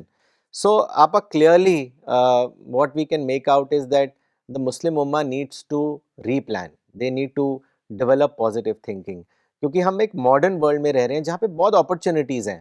تو میں چاہوں گا کہ آپ کچھ example سے اس بات کو سمجھائیں کہ what kind of replanning is required and if at all it is required. ہوں دیکھیے یہ قوموں کے ساتھ ہوتا ہے، خود رسول اللہ صلی اللہ علیہ وسلم کے ساتھ ہوا کہ وہ جس طریقے پر چل رہے تھے اس سے کامیابی نہیں ہو رہی تھی. مطلب جب بھی اینمی آتا تو آپ اس کو اس پر مطلب افینسو وار نہیں بلکہ ڈیفینسو وار کے ذریعے سے بھی کام نہیں چل رہا تھا، مسئلہ نہیں حل ہو رہا تھا. بدر میں جیت ہوئی، احد میں ہار ہوئی. تو اس طریقے سے پھر بھی بار بار اینمی جو ہے وہ آتا رہا حملہ کرنے کے لیے، وہ آپ نے اوائڈ کیا. لیکن پھر نئی پلاننگ آپ نے یہ کی اب کہ صلح کر لی، اور اس زمانے میں صلح کرنا اتنا مشکل تھا کہ آپ نے بالکل اپنے آپ کو بالکل جھکا دیا. جو اینمی کہے گا اس کی شرط ہمیں منظور ہے، بس کسی طریقے سے صلح ہو جائے. 10 سالہ صلح، آخر وقت تک لگ رہا تھا کہ اب جنگ ہو جائے گی کیونکہ قریش مان نہیں رہے تھے نا. تو جو کچھ بھی ان کی شرائط تھی اسی پر صلح کر لیا آپ نے، اور اسی سے سارے جو ہے نا سارے بند دروازے کھل گئے. تو اگر دیکھیے اگر ہمیں خدا کی مدد چاہیے تو یہ تو ہمیں کرنا ہی پڑے گا کہ قرآن کو سمجھنا پڑے گا اور رسول اللہ صلی اللہ علیہ وسلم کے اسووں کو دیکھنا پڑے گا، آپ کی تعلیمات پر چلنا پڑے گا. نہیں تو پھر یا مہدی کرنے سے تو کچھ نہیں ہوگا. ہر مسجد میں نمازیں ہو رہی ہیں، دعائیں ہو رہی ہیں، تو کچھ ہو رہا ہے؟ کچھ بھی نہیں ہوگا. جب آپ نے رسول اللہ کو ہی چھوڑ دیا تو کس ریفرنس سے آپ خدا سے دعا مانگ رہے ہیں؟ تو اس لیے دعا اس طرح کی قبول نہیں ہوتی ہے اور نہ ہو رہی ہے. تو اس لیے ہمیں چاہیے کہ ہم اس کو بہت غور سے دیکھیں کہ رسول اللہ کو جو آج کل کے حالات ہیں نا اس سے بہت زیادہ بڑی مسائل میں تھے رسول اللہ، اور آپ نے کس طریقے سے سب حل کیا. تو وہی ہمارے لیے اگزامپل ہے، وہی ہم بھی کریں ہمارے بھی مسئلے حل ہو جائیں گے. ایک مولانا نے ایک کتاب لکھی، چھوٹی کتاب ہے منصوبہ بندی پر، منصوبہ بند عمل کچھ ایسا کر کے. تو اس میں بہت ساری باتیں ہیں کہ کس طریقے سے ہمیں اپنے آپ کو ری پلان، اپنی مطلب پلاننگ ہم کو بدلنا پڑے گا. اب خالی مسلمان ہی تھوڑی، ہر قوم کو پلاننگ بدلنی پڑتی ہے. اب مثال کے طور پر یورپین نیشنز نے زبردست کروسیڈ کیا، جیسے آج کل مسلمان کروسیڈ کر رہے ہیں نا، ایسے یورپین نیشنز کروسیڈ کر چکے ہیں تقریباً 200 سال تک. اس میں ہار گئے بری طرح. ہارنے کے بعد انہوں نے جنگی میدان چھوڑ دیا. مسلمان تو صلح بھی کریں گے تو گوریلا وار چلائیں گے. تو پورا بالکل ٹوٹل سینس میں چھوڑنا ہوتا ہے. یہ نہیں کہ اس وقت تو کر لیا پھر چند دنوں کے بعد پھر دوبارہ شروع کر دیا، یہ ہو رہا ہے. تو انہوں نے بالکل ٹوٹل سینس میں آرمڈ کانفلکٹ کو چھوڑ دیا، اور علم کے میدان میں اتنا آگے بڑھے کہ 400-500 سال میں انہوں نے پوری دنیا کو بدل دیا. تو یہ خالی اسلامی کی بات نہیں، مسلمانی کی بات نہیں، بلکہ دوسری قومیں جو بھی زندہ قومیں ہیں وہ ایسا کرتی ہیں. جاپان نے یہ کیا، جرمنی نے یہ کیا کہ بالکل آرمڈ کانفلکٹ کو چھوڑ کر اپنی ترقی میں لگ گئے. تعلیمی ترقی، انڈسٹریل ترقی، اپنی اکانومی کو اتنا ساؤنڈ کر دیا کہ آج جو اس کا مثال دی جاتی ہے. تو اسی طریقے سے مسلمانوں کو بھی کرنا ہوگا. اب مسلمان کا مسئلہ کیا ہے کہ وہ نہ تو قرآن و حدیث کو مانتے ہیں اور نہ عقل کو مانتے ہیں، اپنے ایموشنز کے تحت وہ کام کرتے ہیں. تو ایموشنز تو مسلیڈ ہی کرے گا. تو ان کو جو مولانا نے لکھا ہے کہ ان کو یو ٹرن لینا پڑے گا، اور رسول اللہ رسول اللہ نے جو راستہ پیس اور صلح کا اپنایا تھا، جس کے ذریعے سے کامیابی حاصل کی تھی، اسی کے ذریعے سے مسلمان کامیابی حاصل کر سکتے ہیں. تو یہ جو ہے اتنا مسلمانوں نے اتنے billions and billions of dollars ختم کیے ہیں اس میننگ لیس وار میں، اور لاکھوں جانیں گئی ہیں، لیکن نتیجہ کچھ بھی نہیں. یہیں پر ان کو ٹھٹکنا چاہیے، سوچنا چاہیے کہ ہم اتنا زیادہ قربانیاں دے رہے ہیں اور پھر نتیجہ کیوں نہیں نکل رہا ہے.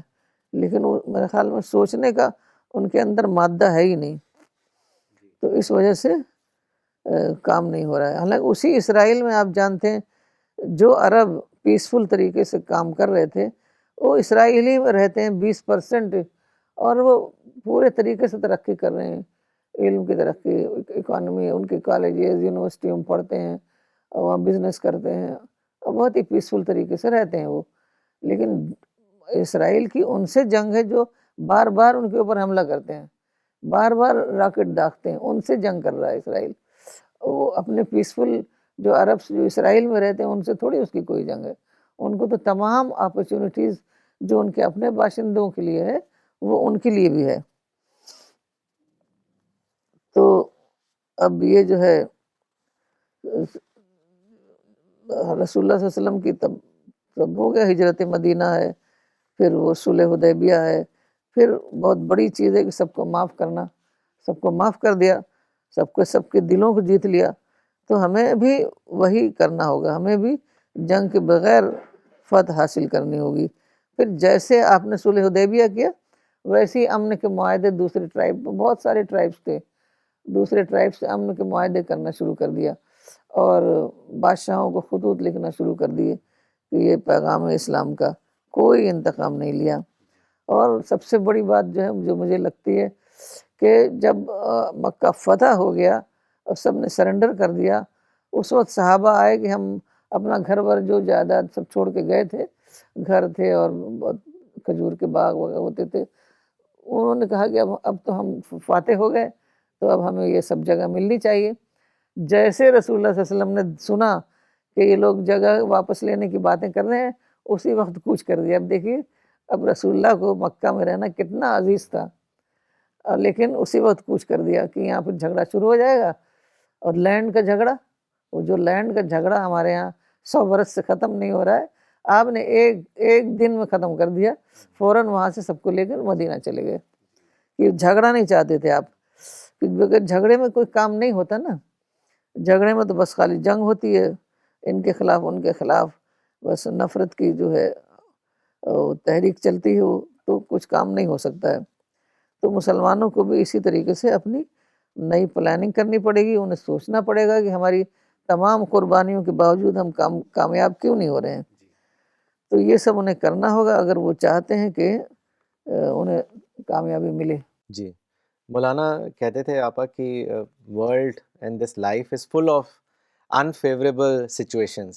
So successful person is one who is able to discover favorable opportunities from the unfavorable experiences. تو یہ بہت زیادہ ری پلاننگ کو ایمفسائز کہتے تھے کہ replanning is planning plus. when you add experience to your previous planning and then in the light of this information you plan again, then you can achieve your goal.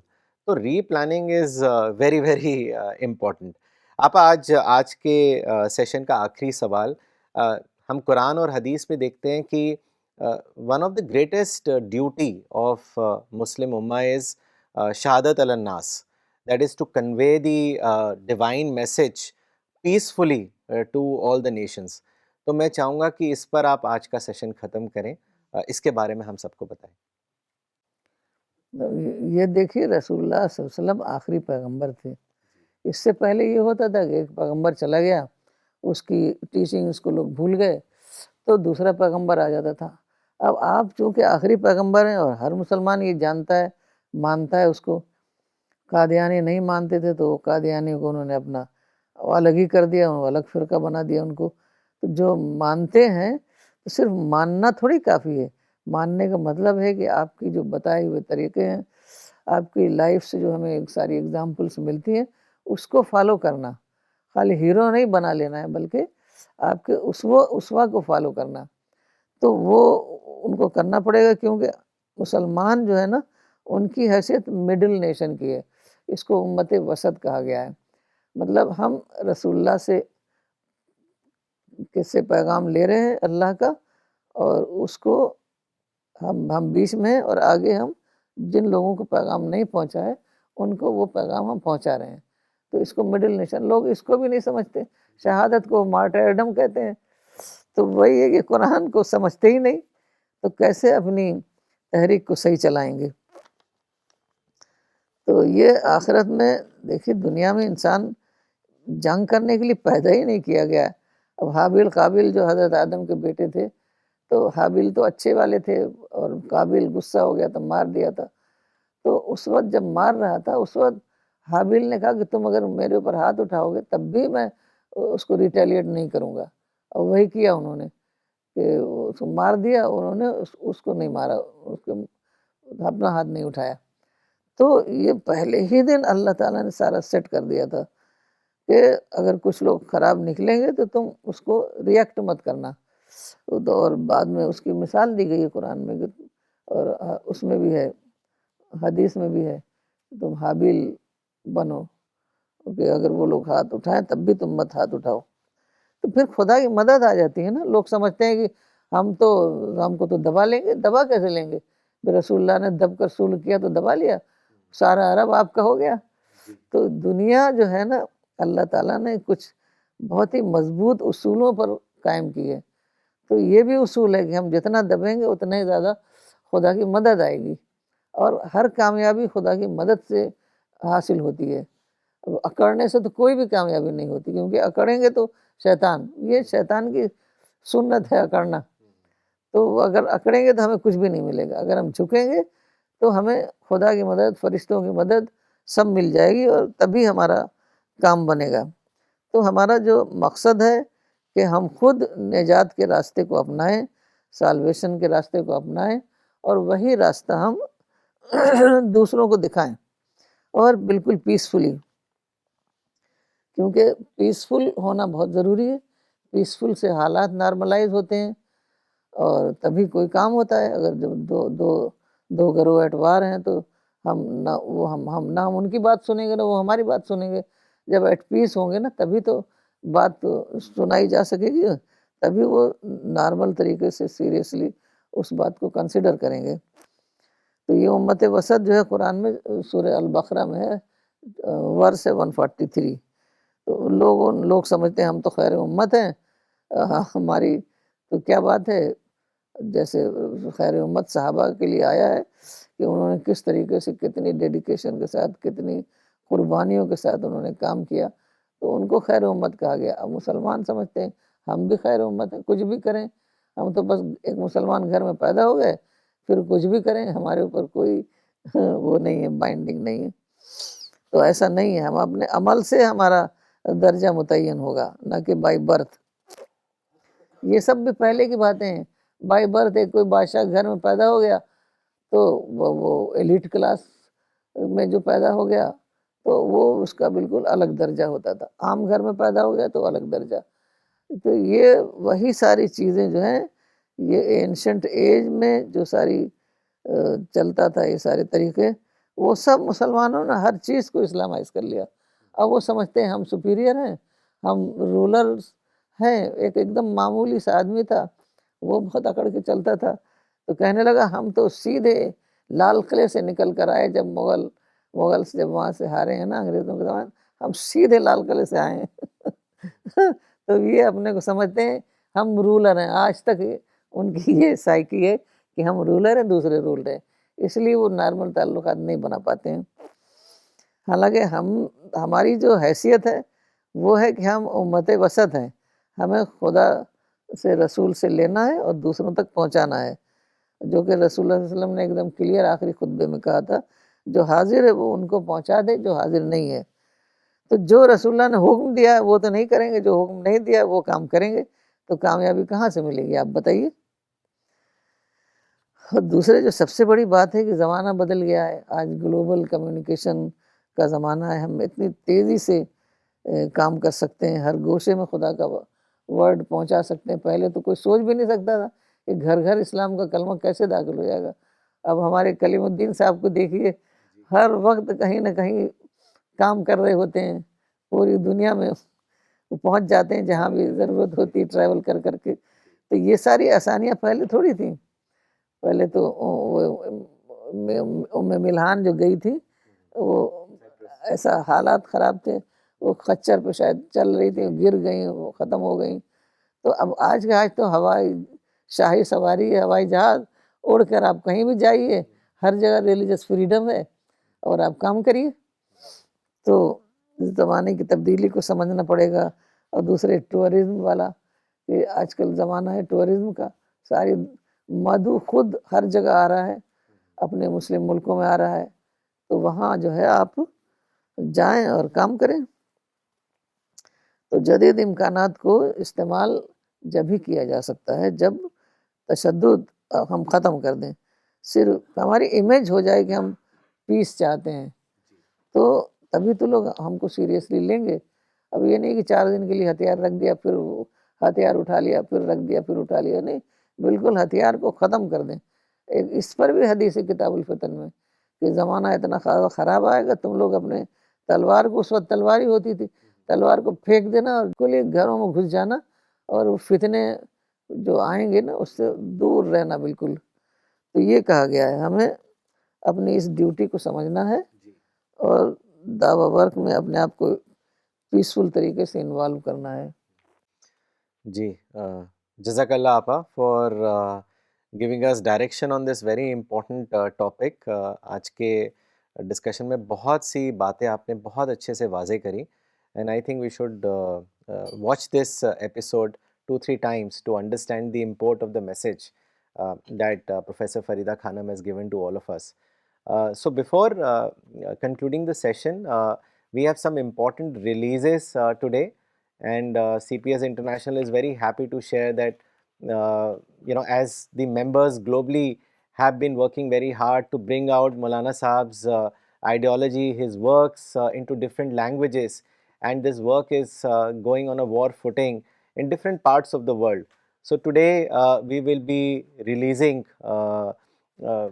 new books of Maulana Waiduddin Khan Sahab, which has been translated into Spanish, into Arabic language, and we will do these releases with the help of Dr. Sania Stan Khan Sahab.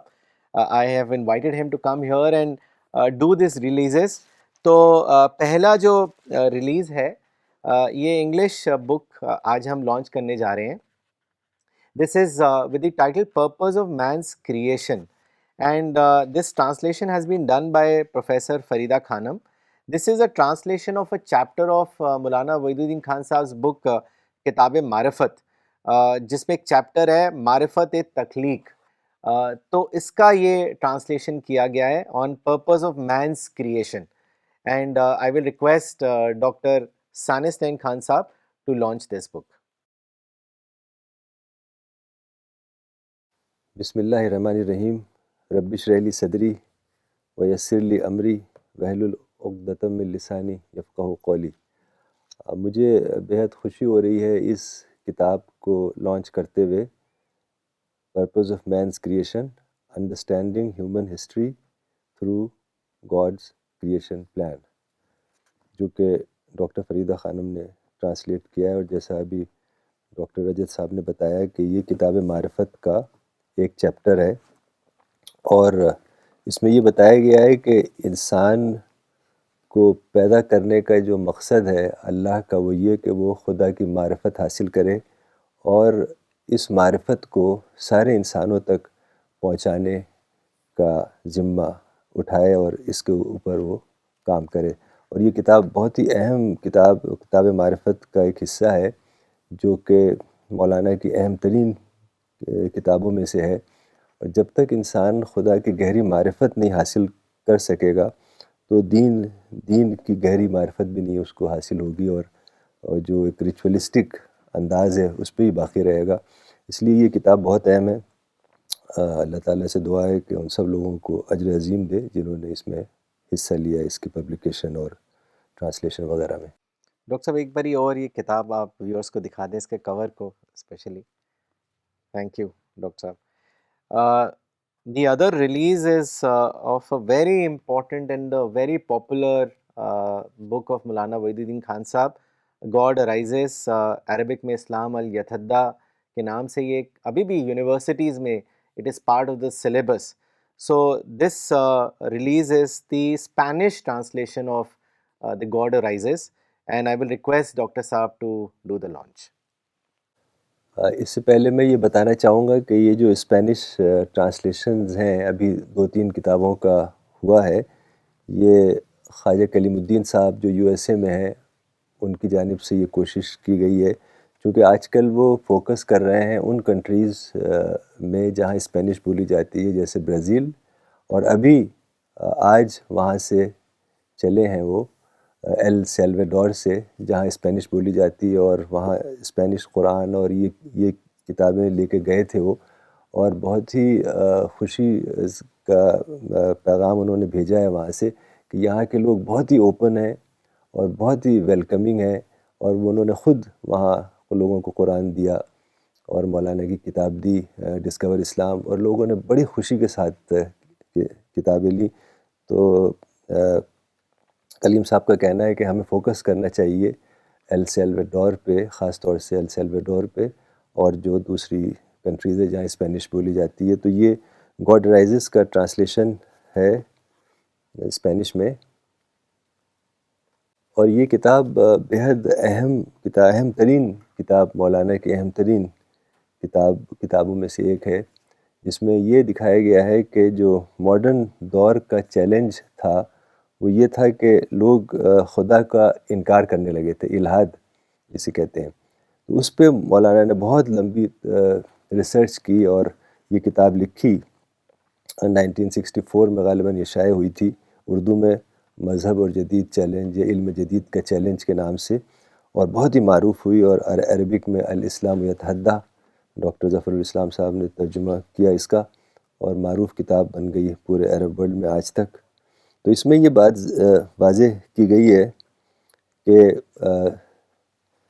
جو لوگ خدا کا انکار کرتے ہیں وہ یہ بتاتے ہیں کہ سائنس کے دور کی وجہ سے اب ہمیں کسی چیز کی ضرورت نہیں ہے، بلکہ اس میں یہ دکھایا گیا ہے کہ سائنس خود یہ بتا رہی ہے کہ خدا کا وجود ہے۔ تو یہ بہت ہی اہم کتاب ہے اس لحاظ سے، اور انشاءاللہ جو اسپینش ورلڈ ہے وہاں تک یہ پیغام پہنچے گا۔ اللہ تعالیٰ سب کو اجر عظیم دے جنہوں نے اس میں حصہ لیا۔ Similarly, two more releases, one in Spanish and one in Arabic, of Maulana Wahiduddin Khan صاحب اردو بک عظمت قرآن، جو کہ بہت اردو ورلڈ میں بہت پاپولر ہے۔ تو میں چاہوں گا ڈاکٹر صاحب دونوں کتابیں ریلیز کریں۔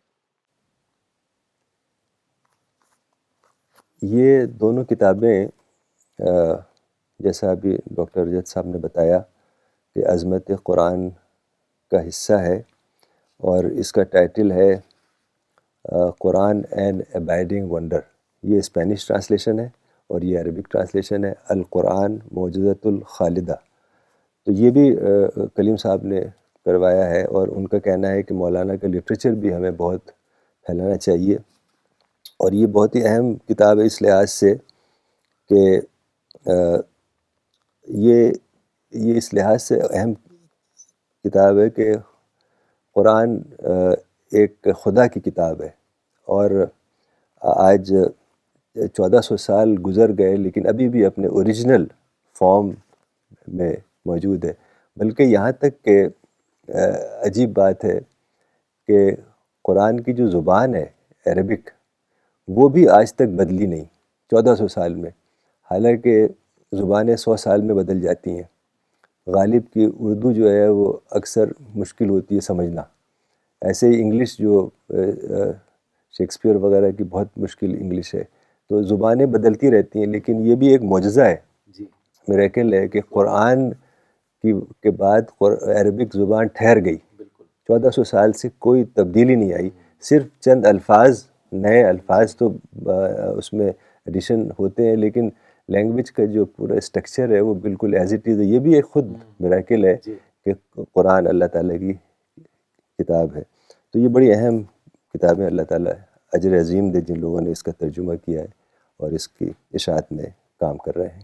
بلکہ ڈاکٹر صاحب کہا جاتا ہے کہ جیسے 200 سال کے بعد لینگویج میں تبدیلی آتی ہے، لیکن قرآن کے معاملے میں اگر 1400 سال پہلے اگر کوئی شخص آج زندہ ہو جائے اور وہ عربک میں کنورس کرے تو اس کو بہت زیادہ ڈفرینس نہیں لگے گا۔ تو بالکل بہت بڑا معجزہ ہے کہ وہ لینگویج کس طرح پرزرو رہی۔ جی، ایک اور کتاب مولانا وحید الدین خان صاحب کی راز حیات، which is very very popular globally, and this has been translated in the English title The Secret of Success. The translation and edition has been done by Professor Farida Khanam, Dr. Nagma Siddiqui, Dr. Maria Khan. So this has been this is again getting relaunched in a new avatar, and I'll request Dr. Saab to do the launch. مجھے بہت خوشی ہو رہی ہے، خاص طور پہ چونکہ اس پہ مولانا کا فوٹو ہے، تو یہ کتاب اور اس میں جان آ گئی ہے، اور یہ بھی مولانا کی بہت ہی بیسٹ سیلنگ بکس میں سے ایک ہے، جیسے ڈاکٹر رجت نے بتایا ابھی، اور یہ کتاب اردو میں بہت ہی معروف ہوئی ہے، اور بہت سارے پبلشرز پاکستان میں 20-25 پبلشرز اس کو چھاپتے ہیں، اور لوگوں نے بہت اس کو پسند کیا ہے، اور ان کے جو مسائل ہیں زندگی کے اس سے بہت حل ہوئے ہیں، تو اللہ تعالیٰ ان کو جزائے خیر دے جس نے ان کا ترجمہ، اس کتاب کا ترجمہ کیا ہے اور اس کی اشاعت میں حصہ لیا ہے۔ بلکہ ڈاکٹر صاحب اٹس ویری انٹرسٹنگ کہ طارق بدر صاحب بھی ٹیسٹیمونیلز بھیجتے رہتے ہیں ایوری ٹائم ہی پارٹیسپیٹس ان دا بک فیئر، تو راز حیات جو ہے لوگ آ کے بتاتے ہیں کہ ارے یہ تو میں نے بچپن میں پڑھی تھی، it gave me a new direction, and many people have also confessed that they would have ended their life but for Raz Hayat. تو مطلب it's an amazing book, it gives you a sense of purpose, positive thinking, and it is a complete transformation of your mindset. So do read the English version. For those who cannot read Urdu, this is a big blessing that now they can read Secret of Success. So with this we come to the last launch and the most important launch, Tazkirul Quran, with some new editions of Maulana Saab's writings in this Tazkirul Quran, and this is the most creative, the best possible explanation commentary on Quran that is available, and again I would say that so many people that I've come across personally, and they have told me that how they were in deep depression and how they were being challenged in life, but after reading Tazkirul Quran their life completely changed and how positive and contributing they have become. تو یہ میں doctor صاحب کو request کروں گا کہ he does this final launch of today.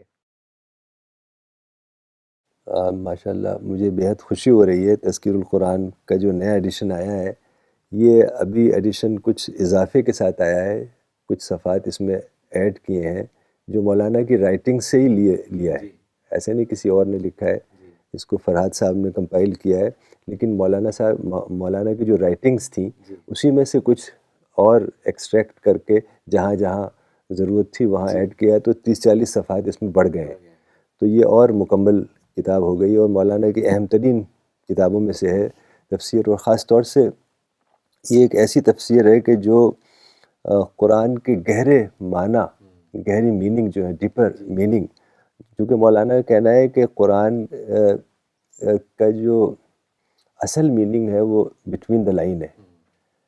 جو قرآن، مولانا کہتے ہیں کہ قرآن بہت ہی چھوٹی کتاب ہے اس سینس میں کہ بائبل سے 1/6 ہے، اور اس کے جو مضامین ہیں وہ جو ہم پڑھتے ہیں اس سے زیادہ گہرائی سے ہم سمجھ سکتے ہیں جب ہم اس کے اوپر تدبر کریں، گہرائی سے سوچیں اور دعا کریں.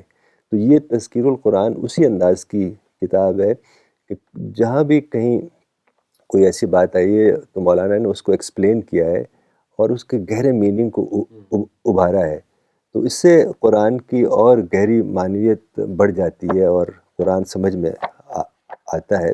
تو اس کا انگلش ٹرانسلیشن آپ نے کیا تھا قرآن کومنٹری کے نام سے، اور کئی زبانوں میں اویلیبل ہے، تھائی میں، ہندی میں، عربک میں. ابھی اس کا ترجمہ پاکستان سے 1-2 زبانوں میں ہوا ہے، سندھی میں اور کسی اور زبان میں ہو رہا ہے. ایسے ہی اس کا نیپالی ٹرانسلیشن انشاءاللہ ہونے والا ہے، اور اس کا اور بھی ایک بنگالی ٹرانسلیشن چل رہا ہے، اور ایک اڑیا ٹرانسلیشن بھی چل رہا ہے. ایسے انڈیا کے کئی زبانوں میں ترجمے اس کے شروع ہو گئے. تو بہت ہی اہم کتاب ہے، میں لوگوں سے کہوں گا کہ اس کو پڑھیں اور اس کو لوگوں تک پہنچائیں، تو انشاءاللہ بہت ہی اجر عظیم حاصل ہوگا اس سے. جزاک اللہ. جزاک اللہ ڈاکٹر صاحب for doing all these important launches today. So with this we will end today's session and we'll be back next Sunday at 10:30 a.m. Thank you.